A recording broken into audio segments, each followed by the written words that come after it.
வணக்கம். நித்யசுபம் சார்பில் உங்கள் நிஷா. இங்கு குறிப்பிடும் கணிப்புகள் அனைத்தும் பொதுவான ராசி மற்றும் லக்கணத்தை வைத்தே கணக்கிட்டுள்ளோம். உங்களது தனிப்பட்ட கணிப்பை எங்களது வலைத்தளத்தில் பெற்றுக்கொள்ளலாம்.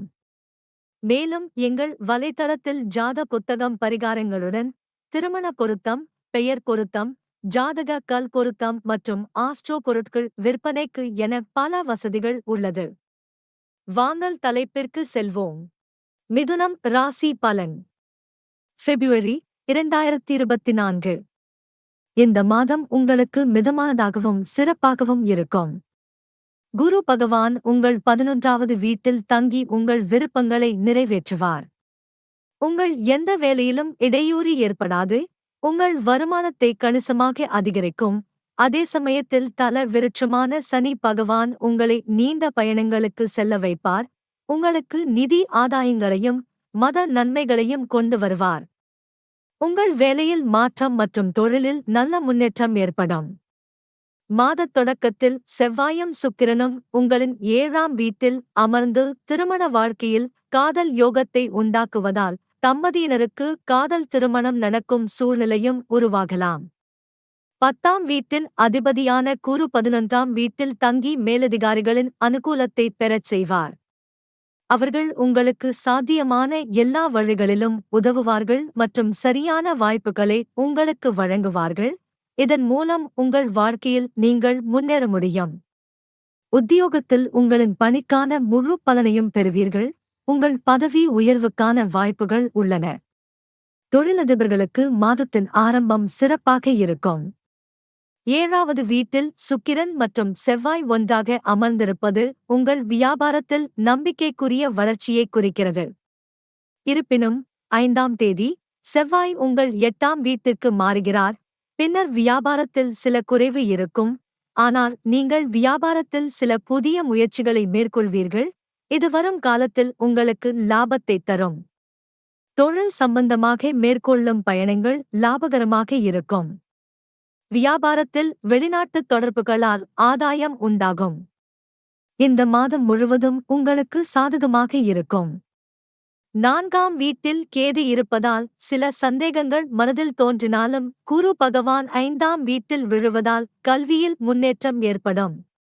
அறிவைப் பெற வேண்டும். 4ஆம் வீட்டில் கேது பகவானும் 10ஆம் வீட்டில் ராகு பகவானும் பெயர்ச்சிப்பதால் இந்த மாதம் குடும்ப வாழ்க்கையில் ஏற்றத்தாழ்வுகள் நிறைந்ததாக இருக்கும். நீங்கள் வீட்டில் குறைவாக உணர்வீர்கள். குடும்ப உறுப்பினர்களுடன் கருத்து வேறுபாடும் ஏற்படலாம். உடல்நல பிரச்சனைகளும் உங்கள் பெற்றோரை தொந்தரவு செய்யலாம். உங்களுக்கும் உங்கள் அன்புக்குரியவருக்கும் இடையே காதல் வளரும். அன்பின் உண்மையான விளக்கத்தை நீங்கள் புரிந்து கொள்வீர்கள். ஒருவருக்கொருவர் சமமான நேரத்தை கொடுப்பார்கள்.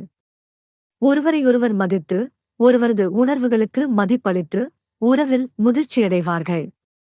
குரு பகவானின் பார்வை 5ஆம் மற்றும் 7ஆம் வீட்டில் இருக்கும் மற்றும் 5ஆம் வீட்டின் அதிபதியான சுக்கிரன் பகவான் மாத தொடக்கத்தில் உங்கள் 7வது வீட்டில் அமைகிறார். காதல் திருமணத்திற்கு இந்த நேரம் சிறப்பாக இருக்கும். திருமணமானவர்களைப் பற்றி பேசுகையில் 7வது வீட்டில் செவ்வாய் மற்றும் சுக்கிரன் இருப்பது ஒருபுறம் உங்களுக்கிடையே அன்பை அதிகரிக்கும் மற்றும் உங்களுக்கு காதல் வாய்ப்புகள் கிடைக்கும். மறுபுறம் மாதத்தின் 2ஆம் பாதியில் செவ்வாய் மற்றும் 8ஆம் வீட்டில் உள்ள சுக்கிரன் திருமணத்திற்கு புறம்பான விவகாரங்களின் சூழ்நிலையை கெடுக்கும். இது உங்கள் திருமண வாழ்க்கையில் பாதகமான விளைவை ஏற்படுத்தும் என்பதால் இதைத் தவிர்க்க முயற்சி செய்யுங்கள். இந்த மாதம் உங்கள் நிதி நிலைமை ஏற்ற இறக்கங்களுக்கு இடையே காணப்படும்.